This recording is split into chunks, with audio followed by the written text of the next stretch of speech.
This video I will explain how to scan and pay using Paytm QR code. Now we will see what is a QR code. A QR code is a square shaped barcode that stores payment details. When you scan it using your phone, the shop's payment details appear automatically. You can send money instantly. You do not need to type any bank details. Now we will see what is UPI. Paytm works using Unified Payments Interface, which is nothing but UPI. UPI allows instant money transfer from your bank account to another bank account.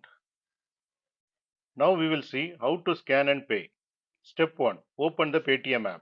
Unlock your phone and open the Paytm app. You will see the home screen. Step 2. Tap on Scan and Pay. Click the Scan or Scan and Pay option. Your phone camera will open. Step 3. Scan the QR code. Point your camera at the shop's QR code. The app will automatically read the code. You will now see shop name and payment screen. Step 4. Enter the amount. Enter the amount you need to pay. For example, 200 rupees or 500 rupees. Some QR codes may already show the amount. Step 5. Confirm payment. Tap pay and enter your UPI PIN. Now we will see the real life example. Ravi goes to the grocery shop. His bill is 350 rupees. Instead of paying cash, Ravi opens Paytm, taps Scan and Pay, scans the shop's QR code and enter 350 rupees and enter his UPI PIN. Payment is done instantly, no cash or no card is needed.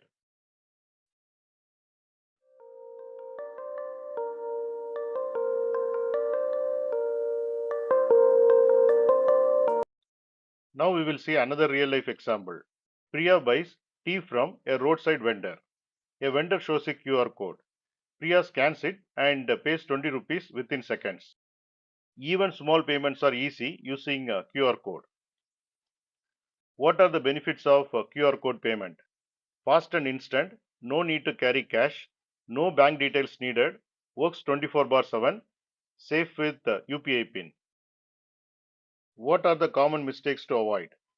Entering wrong amount. Always double check the amount before confirming the payment. Not checking shop name. Not checking shop name before paying. Always verify the shop name shown on the screen. Sharing your UPI PIN. Never share your UPI PIN with anyone. Always verify details before payment. Here you can see the summary of whatever we have discussed.